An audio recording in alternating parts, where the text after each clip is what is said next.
गांव के उस किनारे पे जहां नील चमकती नदी शांति से बहती थी, वहां एक छोटी सी गुलाबी दीवारें वाली कुटिया थी। सुबह का समय था। सूरज की हल्की किरणें पानी पर पड़ के सोने जैसी चमक बिखेर रही थी। पहाड़ों पर चिड़ियां चहक रही थी और हवा में ठंडक घुली हुई थी। उस दिन गांव की औरतें रोज की तरह पानी भरने घाट पर आई थी। सीढ़ियों पर बैठी गीता और उसकी सहेली राधा बातें कर रही थी कि गीता की गोद में उसका छोटा बेटा मुन्ना था, जो पानी में तैरते सफेद हंसों को देखकर खिलखिला रहा था। अरे राधा, गीता बोली, तूने सुना है आज फिर रात में नदी के पार से किसी की रोने की आवाज आई थी? राधा ने डरते हुए कहा, हाँ बहन, मैंने भी सुना। मेरी सास कह रही थी कि यह सब उसकी रहस्यमय औरत का काम है। इतने में सबकी नजर सामने से आती एक औरत पर पड़ी।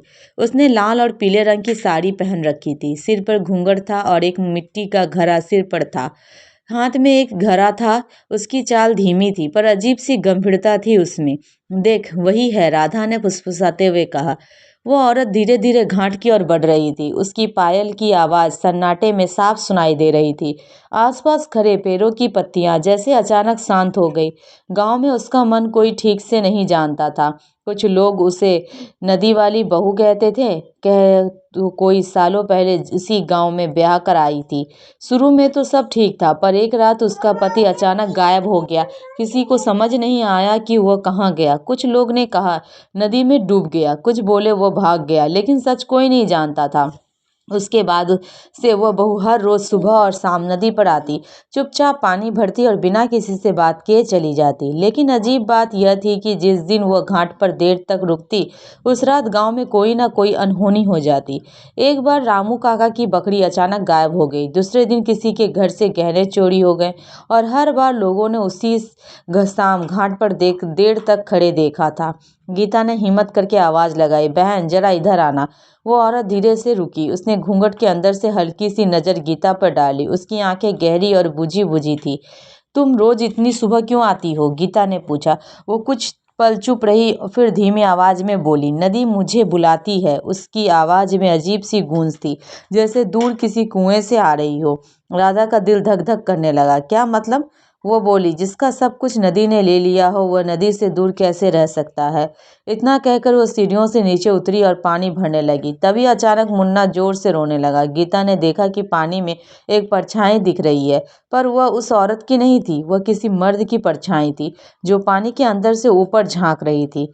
गीता के हाथ से घड़ा गिर गया। अरे, वह चीखी। सभी औरतें घबरा गई। उन्होंने पानी में झांका, पर अब वहां कुछ नहीं था, बस हल्की सी लहरें थी। वह औरत धीरे से मुस्कुराई। डर गई, उसने उसने कहा।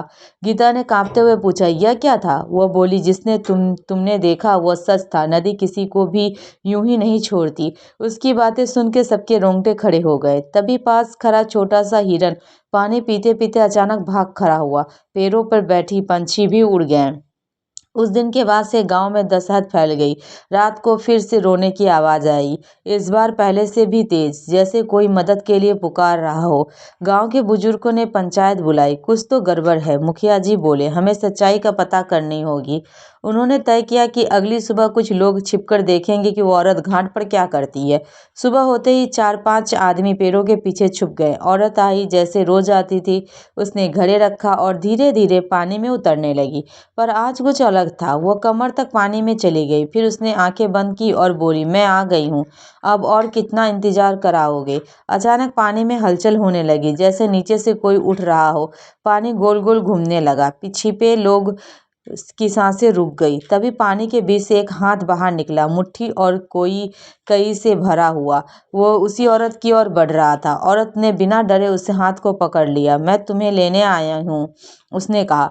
इतना सुनते ही पानी में भंवर सा बन गया और अगले ही पल वह औरत और वहां दोनों पानी के अंदर गायब हो गए। गांव वाले भाग भाग कर घाट पर पहुंचे, लेकिन वहां सिर्फ 2 खाली घड़े पड़े थे। नदी फिर से शांत थी, जैसे कुछ हुआ ही ना हो। उस दिन के बाद से वो औरत कभी नहीं दिखी। रोने की आवाज भी बंद हो गई। गांव में फिर से शांति लौट आई। लेकिन कहते हैं अमावस्या की रात को जब चांद नहीं निकलता, तो नदी के उस किनारे पे 2 परछाई दिखती है, एक औरत की और एक मर्द की, दोनों हाथ पकड़े धीरे धीरे पानी में उतरते हुए। गांव वाले आज भी उस घाट पर जाते हैं, पर शाम ढलने से पहले लौट आते हैं, क्योंकि उन्हें पता है नदी कभी अपना कर्ज अधूरा नहीं छोड़ता। अगर कभी आप उस गांव से गुजरे और शाम के समय नदी के पास रुके तो ध्यान से सुनिएगा, हो सकता है हवा में किसी पायल की हल्की सी आवाज़ गूंज रही हो। कहानी खत्म, लेकिन रहस्य आज भी जिंदा है।